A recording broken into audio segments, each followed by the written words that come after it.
PAS takkan sokong kerajaan persekutuan, tegas naib presiden. Oh, marah. Peringkat awal dahulu, ada wakil Ikhwan Muslimin. Siapa tak tahu Ikhwan Muslimin, dia adalah satu gerakan Islam yang datang berjumpa dengan Hadi Awang dan datang berjumpa dengan Datuk Seri Anwar Ibrahim. So, wakil Ikhwan ada datang. Ini masa awal dulu, masa penubuhan kerajaan. 2 kali supaya didamaikan, supaya ada berlaku di mana kerajaan campuran. Ini bukan atas permintaan Datuk Seri Anwar Ibrahim bergabung menjadi sebuah kerajaan. Tetapi Hadi menolak. Only parti yang pada masa itu nakkan muda amanah je. PKR tak nak muda pun.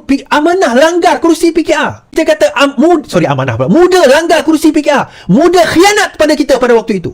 Kita kata jangan bagi kerusi itu pada muda. Kenapa bagi kerusi pada muda? In fact, saya jumpa dengan Faiz Fazil dekat airport. Saya kata, kenapa bagi kerusi pada muda? Dahlah kita gaduh pasal kerusi itu. Bila kami bagi pada kamu, you give grade A punya kerusi pada muda dan dia menang. Assalamualaikum warahmatullahi wabarakatuh. Alhamdulillah kan kita bersama lagi. Okey, hari ni aku nak bawa 2 isu panas. Yang pertama, kemenangan Abang Mat Sabu. Walaupun Abang Mat Sabu ni kalah kalau ikutkan, dia di nombor 8, tapi kepimpinan di dalam Parti Amanah bersetuju mengangkat Mat Sabu sebagai presiden lagi. Jadi alhamdulillah rezeki dia Mat Sabu dapat terus kekalkan memimpin Parti Amanah. Dan hak yang kedua ni pasal apa? Pasal Ustaz Deri Ahmad Deri naik presiden. Bukan main angkuh lagi, bukan main sombong lagi. Dia keluarkan kenyataan. PAS tidak akan sokong kerajaan perpaduan. Takkan sokonglah Anwar Ibrahim.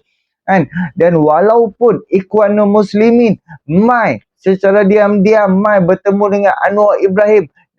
Bertemu dengan Hadi Awang. Lepas tu bertemu dengan Anwar Ibrahim. Dan supaya mendamaikan antara Hadi Awang dan juga dengan Anwar Ibrahim, tetap Hadi Awang ni sombong. Dia sombong sungguh. Dengan keangkuhan dia tu, kita boleh nampak jelas Hadi Awang ni memang seorang yang angkuh, memang seorang yang sombong. Memang kita boleh tengok lah kan. Orang offer suruh mai untuk berunding saja pun tak mai-mai. Dia adalah presiden parti. Dia bukan ketua banggang, tapi dia presiden parti. Muhyiddin Yassin presiden parti. Kan? Lepas tu Dominik presiden parti. Kan? Apa salah mai hantar wakil 3 orang. Anwar Timbalan Perdana Menteri 2 Fazilah minta 3 orang mai bertemu dengan dia runding. Sampai sekarang depa tak mai runding. Lepas tu duk melalak lah sana sini. Kalau bagi duit, kalau offer untuk nak bagi duit pun tak mai-mai, duk sombong angkuh lagi. Apatah lagi kalau hampa bagi duit, lagi teruk apa ni. Ini semua muka-muka pengkhianat, muka-muka kemaruk kuasa, muka-muka gila kuasa. Serban atas kepala, kepiah atas kepala, betul duk Islam. Dahlah sesama depa apa duduk berpecah, depa tak tunjukkan wajah-wajah Islam, keindahan Islam, pendamaian Islam, depa tak tunjuk pun. Malah mereka yang menjatuhkan agama Islam. Mereka yang memecah belahkan umat-umat Islam yang jadi di dalam negara kita. Lepas tu mulalah mereka mencari Melayu, perpecahan Melayu. Sedangkan Melayu di luar pada politik, di luar daripada parti politik, Melayu bersama-sama. Melayu bergabung bersama-sama. Tetapi bila di dalam politik, kita tak bersama. Sebab apa? Sebab kita boleh nampak. Sebab apa Hadi Awang keluarkan kenyataan? Kenapa orang tua tak bersama, tidak bersama dengan Perikatan Nasional? Kenapa orang muda saja yang bersama dengan Perikatan Nasional? Hadi Awang dia ada cakap hanya orang muda aja bersama dengan PN. And orang tua yang tak reti bahasa aja yang tak bersama dengan PN. Sebab apa? Sebab orang tua reti fikir. Orang tua dah tengok dah kenal dah siapa parti PAS ni. Orang tua dah boleh fikir dah. Jadi inilah, jom aku nak buat dengan hampa sama-sama. Dan lagi dia akan sambung dengan Parti Amanah ni, sebab Parti Amanah ada buat satu jawatan kuasa. Kan? Macam Mat Sabu serahkan jawatan kuasa kepimpinan Amanah lah. Tak apalah, lagi Iswadi dia akan jelaskan kepada kita. Aku akan bawa sekali jalan. Dan aku harapkan kita boleh menilai di antara parti-parti PAS ni. Parti yang perosok, sombong, memecah belahkan keluarga. Bini dia tak politik pun kenal lah, babe. Bini dia yang tak ambil tahu pasal politik pun, kalau suami dia tu sebagai ahli parlimen kan, tidak taat perintah kepada parti, tidak walak kepada parti, lawan engkar parti, pun kena cerai talak 3 babe. Bukan talak 1, talak 3 babe. Sebab apa? Kesesatan di dalam parti PAS. Jom sama-sama kita dengar apa yang diperkatakan oleh Iswadi Moni. Baik, tetapi sebelum kita menyentuh persoalan itu, kita dengar dulu apa yang kata Amanah tentang tolak diskriminasi minoriti. Amanah tolak ketuanan kaum, diskriminasi minoriti. Amanah menentang politik identiti dan adu domba yang dianjurkan oleh PN, tegas Presiden Muhammad Sabu. Parti Amanah Negara menolak diskriminasi kaum minoriti serentak mendominasi pihak minoriti dengan konsep ketuanan kaum. Politik identiti mesti ditentang oleh Parti Amanah kerana membawa pendekatan politik adu domba, politik menakut-nakutkan orang Melayu dan Islam. Kononnya Islam terancam dan Melayu terabai. Katanya ketika menyampaikan pidato Presiden. Kata Muhammad, pergerakan agama secara melampau yang dipamerkan menunjukkan PN mengabaikan pelbagai budaya dan kemajuan etnik di dalam negara kita. Menurutnya lagi, orientasi politik toksik, ekstrim dan jumud yang diamalkan parti pembangkang akan menjerumuskan negara ke lembah konflik berterusan perebutan kuasa politik. Kata Muhammad lagi, naratif agama dan kaum sering ditunggang dan disalahguna untuk dijadikan modal, selain amalan takfiri yang mengkafirkan lawan.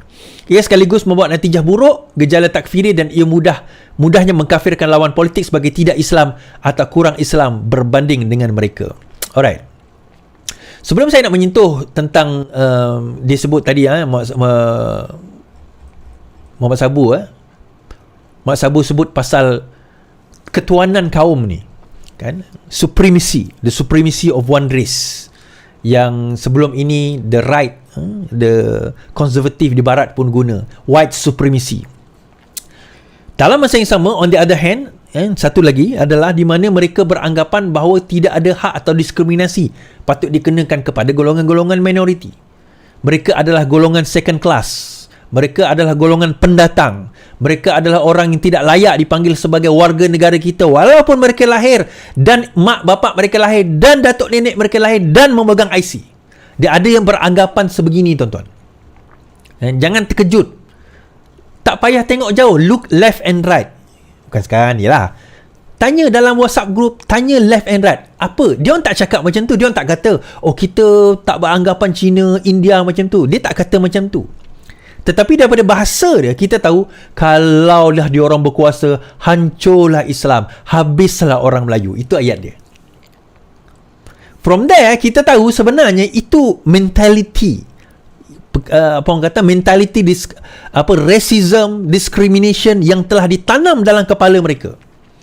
Tuan-tuan, kita nak bawa dalam masyarakat madani ni adalah masyarakat pemikiran di mana kita melihat perkara secara objektif. Kita kena jadi masyarakat yang pertengahan, wasatiyah. Kita jangan terlalu lenient sampai kita mengabaikan budaya, agama, culture, cair semua. Bukan.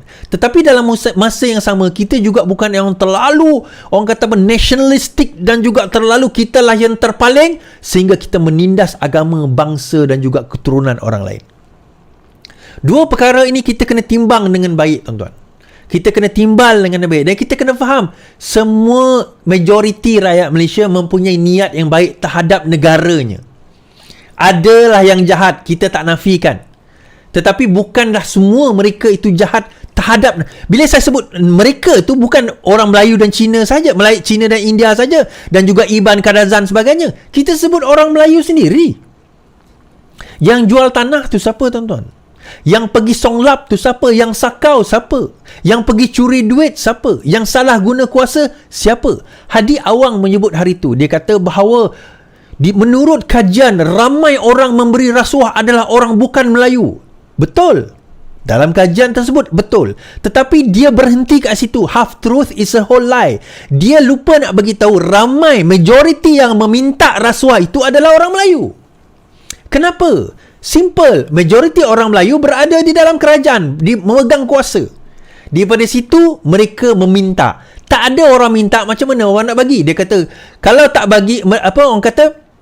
Dia kata kalau mereka tak bagi, takkan mereka minta. Siapa kata? Kalau tak minta, mereka tak akan bagi. Kalau tak minta, mereka tak akan bagi. Kalau dibagi sekalipun, kalau ada keimanan kepada orang Melayu ini yang mengatakan mereka orang Islam, dia boleh kata, saya tak nak, saya tolak. Kenapa jadi macam ni? Saya buat aduan. Jadi perkara ini kita boleh hentikan. Rasuah ini kita boleh hentikan.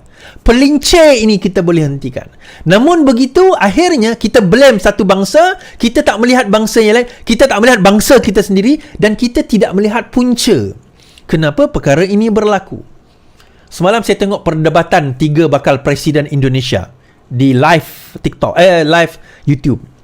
90,000 orang tengok perbahasan tersebut. Dekat lepas I think second one saya tengok 100,000 lebih melihat perbahasan tersebut. Saya kata, dan ketiga-tiga mereka senada dengan satu perkara, korupsi. Ada yang cakap reformasi yang kita lakukan adalah untuk menentang korupsi. Corruption. Kenapa tuan-tuan corruption tu rampant? Dan kenapa sukar untuk kita nak cabut corruption tu daripada akarnya? Dia pemberi satu hal, betul, saya setuju. Tetapi penerima dan peminta itu pun satu hal juga. Kalau sikap itu ada pada mereka, akhirnya benda itu tak boleh nak dihilangkan. Another one adalah satu lagi sikap kita yang menyebabkan bangsa kita akhirnya akan, bangsa Melayu kita ni akan melemah dan semakin lemah apabila kita tidak ada sikap apa tuan-tuan? Sikap rasa bahawa kita perlu struggle. Kita perlu berusaha. Kita bukan bangsa yang privilege, yang ada, yang segala-galanya ditatang bagi minyak yang penuh di depan kita.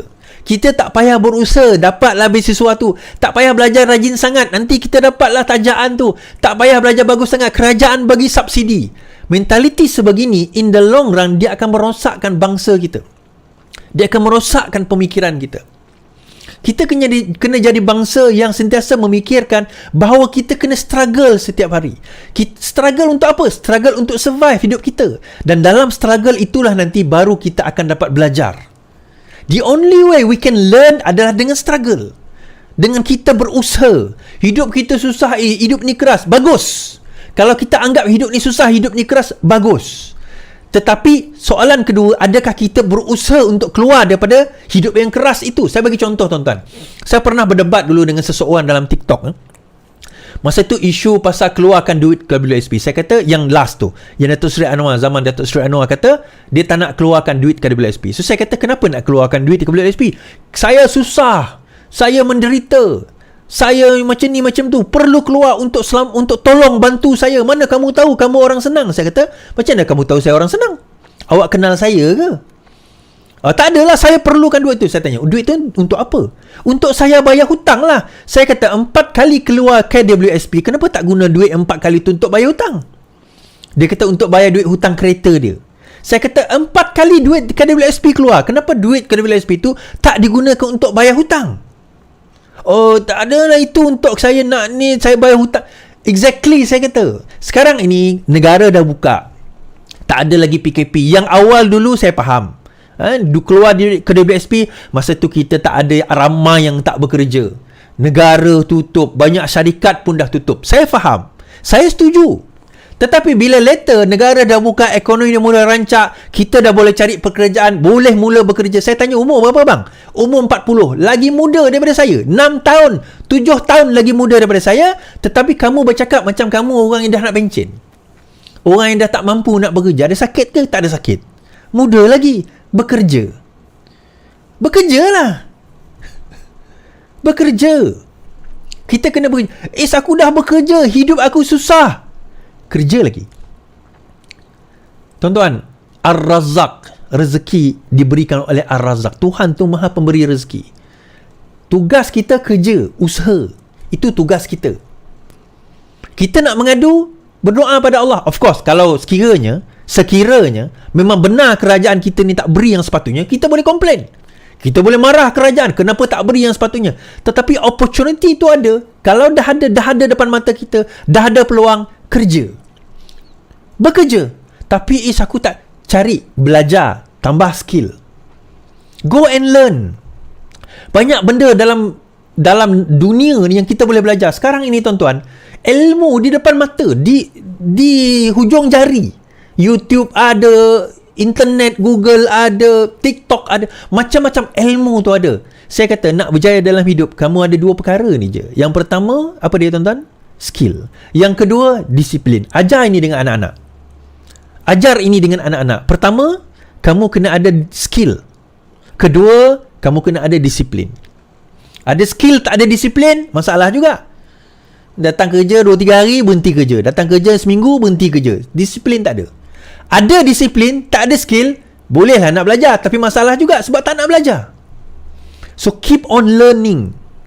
Acquire new skill. Belajar skill yang baru. InsyaAllah, kita boleh berjaya. Mungkin kita tak jadi kaya raya pun, tetapi kita tak hidup susah. Sekarang ini negara kita perlukan ramai skill workers. Tuan-tuan tahu ke nak tukar lampu pasang switch ni? Tak ramai yang orang tahu. Tapi pasang switch ni, kalau satu point ni saja, I think few hundred. Tak tahulah, 100 ke macam tu lah.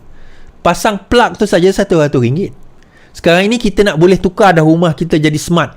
Boleh tukar, dah satu lagi skill yang baru. So benda-benda macam tu, acquire, belajar. Baik, dalam masa yang sama cerita ni, ni cerita PAS lah, right? Cerita orang PAS. PAS takkan sokong kerajaan persekutuan, tegas naib presiden. Oh, marah. PAS menegaskan pendiriannya menolak sebarang usaha yang dibuat Perdana Menteri untuk mendapat sokongan pembangkang dan meningkatkan majoriti di Dewan Rakyat. Naib Presiden Idris Ahmad berkata PAS dan PN akan terus menjadi payung kepada orang Melayu di Malaysia. Terima kasih kerana mengiktiraf kualiti PAS. Namun PAS tidak akan bersama dengan kerajaan perpaduan yang retak menanti belah ini, katanya. Idris membangkitkan usaha Anwar untuk menarik sokongan pembangkang serta laporan berkenaan usaha pendamaian yang digerakkan Pertubuhan Islam Antarabangsa. Mungkin ramai yang bingung mengapa Anwar, meskipun dari sudut jumlahnya telah mencapai majoriti 2/3, namun pagi, petang, siang, malam bekerja keras untuk menarik sokongan bersama dalam kerajaan perpaduan, katanya. Pada Selasa lalu, FMT memetik sumber yang mendakwa Presiden PAS menolak usaha perdamaian dengan Anwar yang digerakkan Ikhwanul Muslimin 2 bulan setelah Anwar menjadi Perdana Menteri. Menurut sumber itu, wakil pertubuhan itu datang ke Malaysia 2 kali mempertemukan Hadi dan Anwar tetapi tidak berjaya. Mengulas selanjut, Idris dan juga ahli Bukit Gantang mendakwa usaha menarik PAS antara pentadbiran Anwar tiada wow factor yang selalu menyusuli pelantikan Perdana Menteri baru. Apa tidaknya, semua agenda reformasi dan hentam kerajaan waktu menjadi pembangkang dilanggarnya. Mereka buat apa yang mereka hentam, lunyai kerajaan sebelum ini, sekarang sudah terang lagi bersuluh, katanya. Baik, saya nak ulas bab ni. Memang pada peringkat awal dahulu ada wakil Ikhwanul Muslimin. Siapa tak tahu Ikhwanul Muslimin, dia adalah satu gerakan Islam yang datang berjumpa dengan Hadi Awang dan datang berjumpa dengan Datuk Seri Anwar Ibrahim.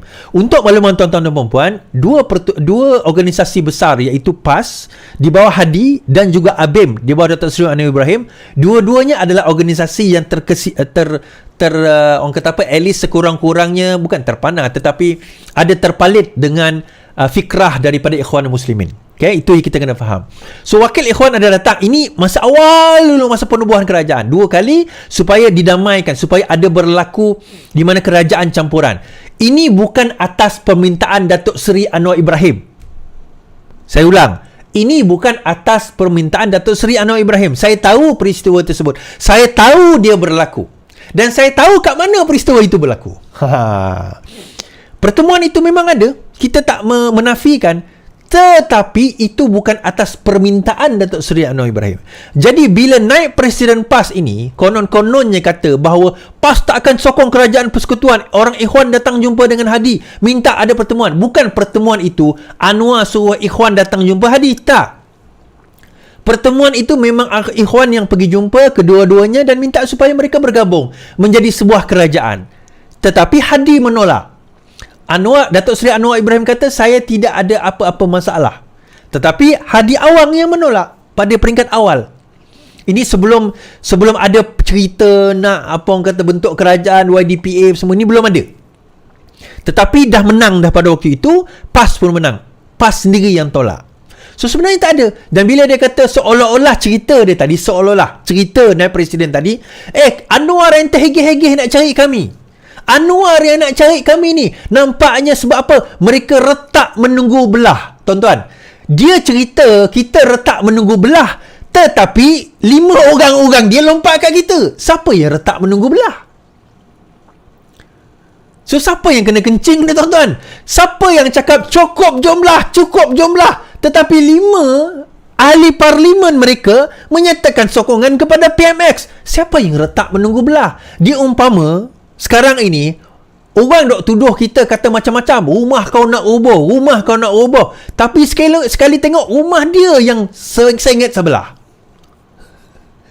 So siapa yang letak menunggu belah sekarang ini? Namun saya dah nyatakan benda ni awal dahulu, bahawa ada ahli parlimen PAS yang telah berjumpa dengan wakil UMNO untuk menyatakan sokongan, sehingga tuan-tuan baru-baru ini PAS sendiri mengatakan, ingat bai'ah kita. Bai'ah apa tuan-tuan? Siapa yang pergi meninggalkan Parti Perjuangan PAS, maka dia telah menceraikan isterinya.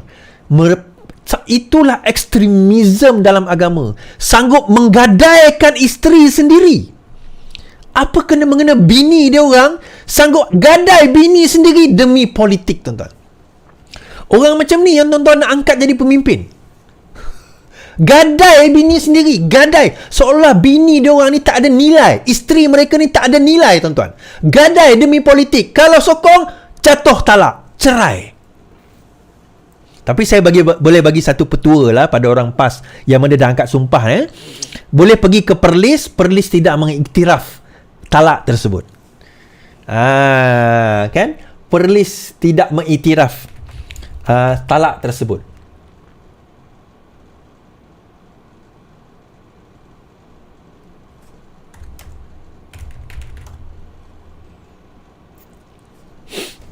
Kan?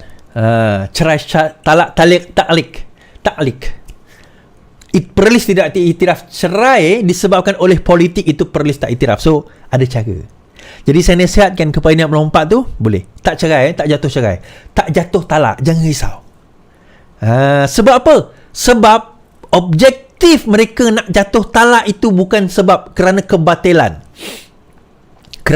Tapi saya nak bagi tahu, saya dah ceritakan sebelum ini, pertemuan asal dia sebenarnya di antara pemimpin Bersatu dan juga pemimpin PAS, ahli parlimen PAS yang berjumpa dengan wakil UMNO untuk menyatakan sokongan kepada kerajaan. Cuma mereka tak boleh lompat, tetapi mereka boleh menyatakan sokongan. Bersatu tak ada isu. Dia tak sign apa-apa dokumen, dia tak mengatakan apa-apa, dia cuma kata kami sokong. Nak pecat, tak ada masalah. Tetapi PAS sekarang ini beberapa ahli mereka, sekurang-kurangnya seorang yang saya tahu by name, tak berani dia, saya tahu by name tapi tak berani kerana ada sumpah laknat tersebut. Bukan sumpah, tapi apa orang kata, cerai. Akan jatuh talak jatuh kalau sekiranya dia menyatakan sokongan kepada selain daripada PAS. Ini permainan geng-geng PAS ni, tuan-tuan. Bukan calang-calang. Bini ditawarkan je. Teruk. Sekurang-kurangnya kami ni letak 10 juta. Kan? Sekurang-kurangnya kami letak 10 juta. Kita tak main peribadi-peribadi ni. Kita tak nak letak hal peribadi itu sebagai taruhan kita dalam politik. Itu bukan permainan kita. Baik. Habis. Menarik yang baru ni, tuan-tuan. Perwakilan Amanah Johor tuntut kerusi Dun Puteri Wangsa agar kekal menjadi milik Amanah. Amanah digesa menuntut kembali kerusi Dun Puteri Wangsa milik parti itu yang diserahkan kepada Parti Muda pada Johor 12 Mac 2022. Kesalahan tersebut dibuatkan perwakilan Amanah Negeri Johor Muhammad Zuhan Zain yang mahu pimpinan mempertimbangkan semula kerusi tersebut yang kini disandang pemangku Presiden Muda Amira Aisyah. Amanah Johor menuntut agar Puteri Wangsa yang dipinjamkan kepada Muda sebelum ini dikembalikan, diletakkan sebagai status quo agar tidak dituntut oleh rakan-rakan daripada parti komponen lain. Kita beri kerusi itu atas dasar setia kawan untuk membentuk koalisi dalam perayaan tersebut dan Muda memenangi kerusi tersebut dengan bantuan rakan-rakan daripada PH. Jawapan mudah saya ialah begini. Kita dah menegur Amanah. Mula-mula memang kita bersengketa dengan kerusi tersebut. Sepatutnya yang bertanding yang kita letakkan dan dah bekerja di situ adalah Puan Napsiah. Puan Napsiah memang orang Puteri Wangsa dan dia dah bekerja kat situ. Okay? Tetapi kemudian bila masuk PRN, berlaku pertikaian. Amanah nak kerusi itu. Sebab kerusi itu katanya sebelum ini PAS menang. Katanya. So, kita kata tak, tempat tu kita PAS dah menang, PAS menang lah. Kita kena negotiate. Bila negotiate, kita nak kursi tu, amanah nak kursi tu. Akhirnya dah lama, last minute masa nak pertandingan, kita kata tak apalah, demi setia kawan kita, kita runding, kita bagi amanah Puteriwangsa, Napsiah dapat kempas. Kita kata dah bagi Puteriwangsa ni, boleh menang ni, kita dah buat kerja bertahun-tahun kat sini, boleh menang. Jangan bagi pada muda. Dia bagi dekat muda, tuan-tuan. Dia kata tadi atas dasar semangat setia kawan. Apa setia kawannya? Muda pada masa itu langgar kita. The only party yang pada masa itu nakkan muda amanah je. PKR tak nak muda pun. Amanah langgar kursi PKR. Kita kata amanah pula. Muda langgar kursi PKR. Muda khianat pada kita pada waktu itu. Kita kata jangan bagi kerusi itu pada muda. Kenapa bagi kerusi pada muda? In fact, saya jumpa dengan Faiz Fazil dekat airport. Saya kata, kenapa bagi kerusi pada muda? Dahlah kita gaduh pasal kerusi itu. Bila kami bagi pada kamu, you give grade A punya kerusi pada muda dan dia menang. Kita tahu kerusi itu boleh menang. Kamu bagi pada muda. And tiba-tiba sekarang ini, kita kena minta balik kerusi Puteriwangsa tu. No way, Jose. Of course, ini keputusan Presiden. Saya hanya menyuarakan pandangan saya. Bagi saya, kita dah bagi amanah kursi tersebut. Kita dah letak amanah mendapat kursi tersebut. Punyalah dulu saya pertikaikan benda ini sampai saya kena maki dengan orang mana. Saya rasa ni, lepas ni saya kena lagi ni. But I don't care. Kita kata, kita dah bagi kamu kursi tu. Kamu dah dapat peluang. Kamu yang lepaskan. Kamu yang lepaskan peluang itu. So therefore, kenapa nak bagi lagi? Soalan kita, apa justifikasi nak bagi lagi? Bagi saya tak perlu dah. Itu bukan kerusi amanah lagi, dan amanah tak boleh kata itu kerusi dia. Dia tak pernah bertanding pun di situ. Dia let go the rights. Dan bila dia sudah let go the rights kepada muda, therefore dia tidak ada hak lagi menuntut kerusi tersebut. Sepatutnya kerusi itu kembali kepada meja rundingan. Sekarang ini tinggal amanah atau DAP. DAP memang takkan dapat. PKR atau DAP. DAP memang takkan dapatnya. Maka PKR layak untuk mendapat kerusi tersebut. For me, it should be given to the rightful owner all along. Kerja tu dah dibuat lama, tuan-tuan. Tapi itulah, kadang-kadang kita ni baik sangat. Saya malas nak sebut reshuffle kabinet ni, tapi baik sangat. Baik tak bertempat. Lepas ni tak payahlah nak baik nak ke tempat tu. Orang PKR nak marah saya, sila. Orang amanah nak marah saya, sila. I'm saying the right thing. Saya berkata yang benar, tuan-tuan. Bukan masalah amanah tak akan menang. Boleh menang. Tetapi kita dah bagi sebelum ini. Gaduh kita pada masa tu, ingat tak? Jangan buat-buat lupa. Kita gaduh masa tu demi kerusi Puteriwangsa. Bila kamu dah dapat, kamu serah pada muda yang memang pada ketika itu khianat pada kita, tuan-tuan. Punyalah kita orang tepuk dahi. Demam. Tapi tak apalah. Okay, habis. Jawatan penasihat Mat Sabu serah pada jawatan kuasa pimpinan amanah. Presiden amanah Muhammad Sabu menyerahkan kepada barisan jawatan kuasa pembinaan nasional yang dipilih esok berhubung jika mahu mewujudkan jawatan penasihat untuk bekas presiden jika parti itu memilih ketua yang baru.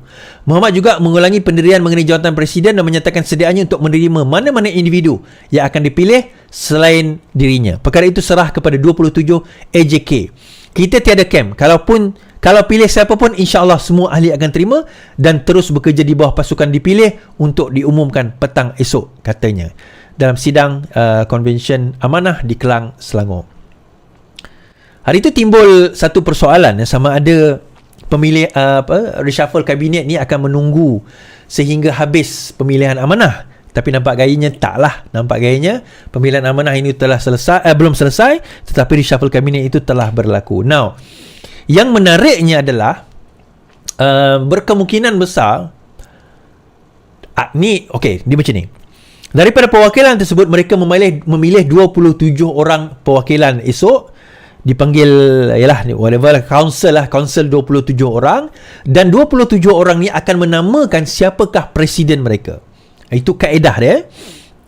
So, kalau sekiranya Mat Sabu tidak dipilih sebagai presiden amanah lagi, so adakah kaunsil tersebut akan mewujudkan Musyidul Am ataupun penasihat whatever lah yang mereka nak panggil? Itu satu persoalan.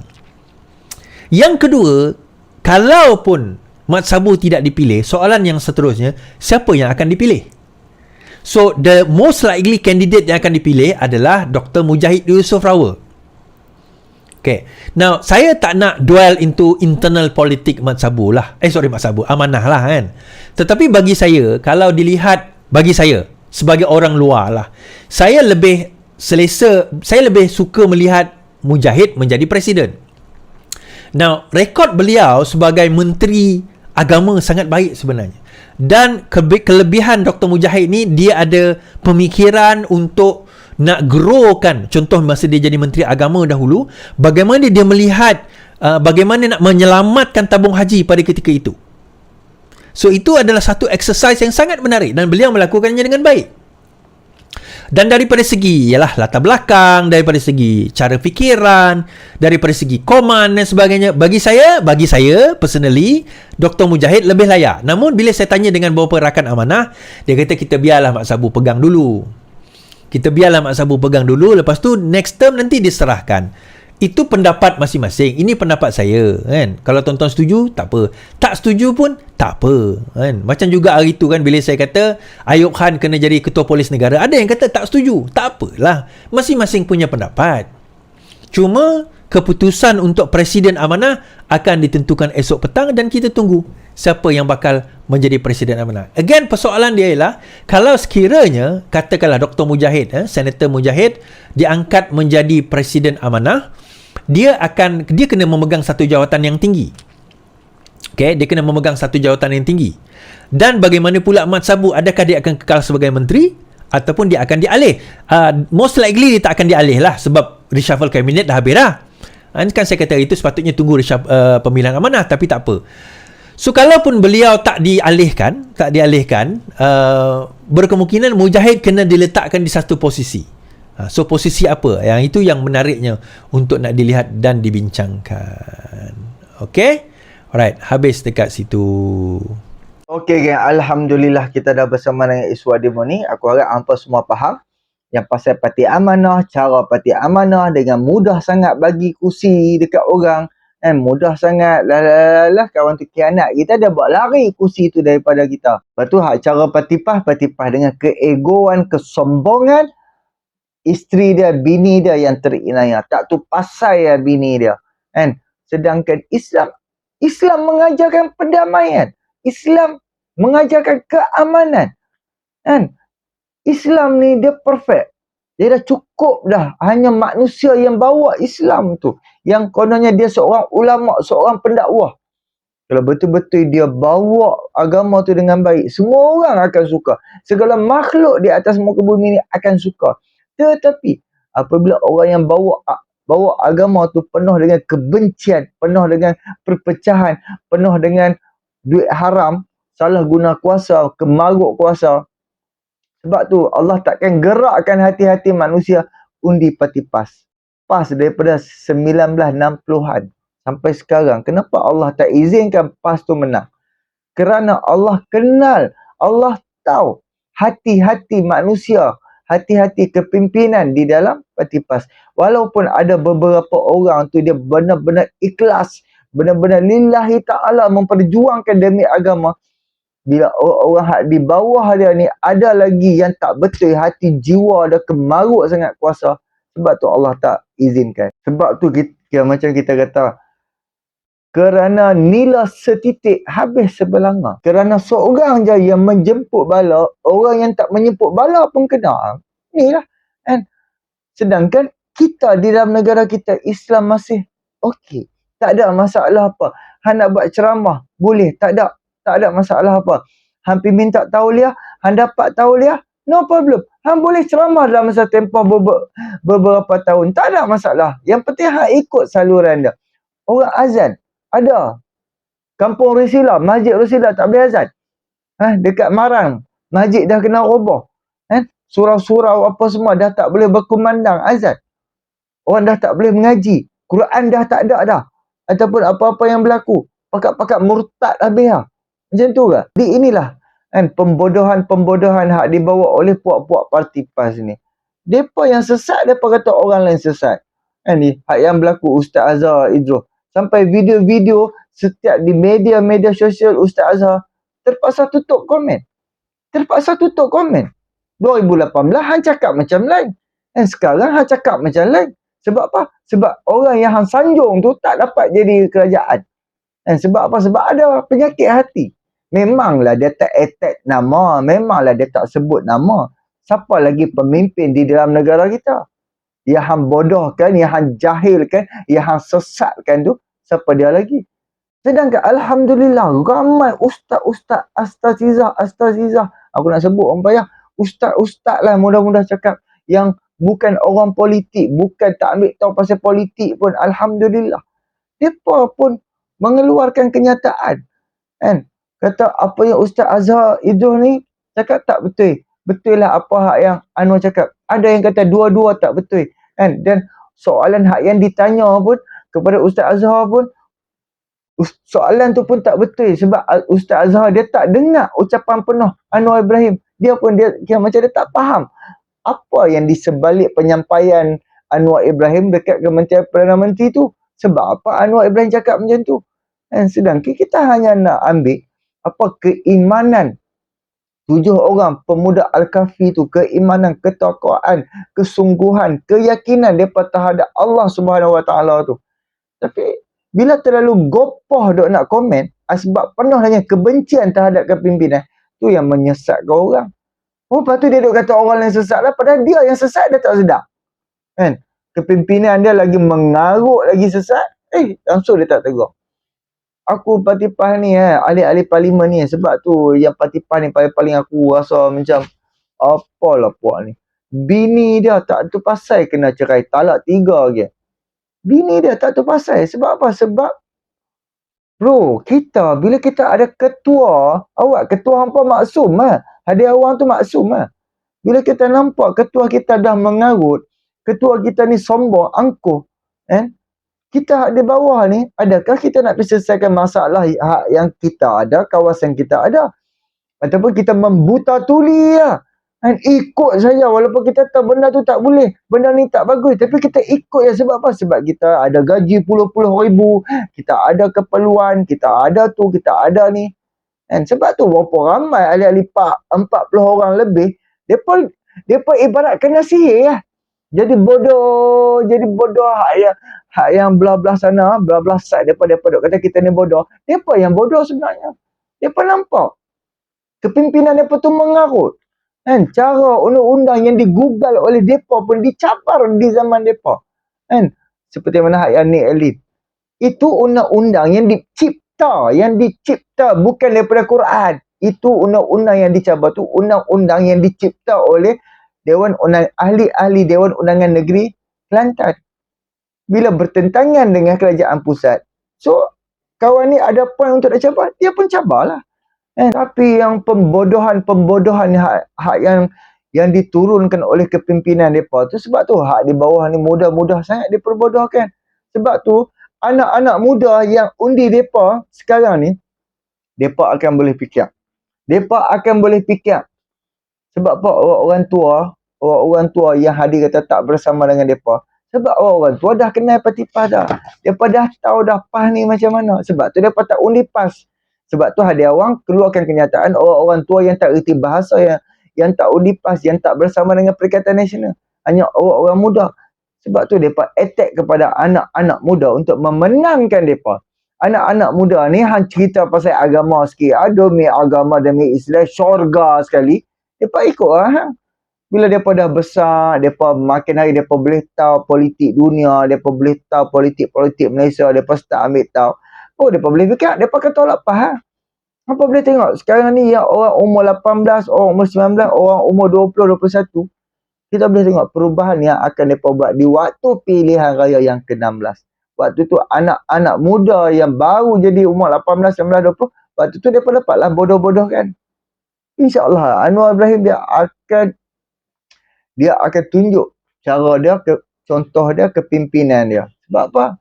Alhamdulillah, UMNO yang puluhan tahun duk lawan dengan Anwar pun dapat bagi kepercayaan penuh kepada Anwar Ibrahim. Hang siapa? Yang macam-macam hak di bawah ni duk maki Anwar, duk liwat-liwat apa semua.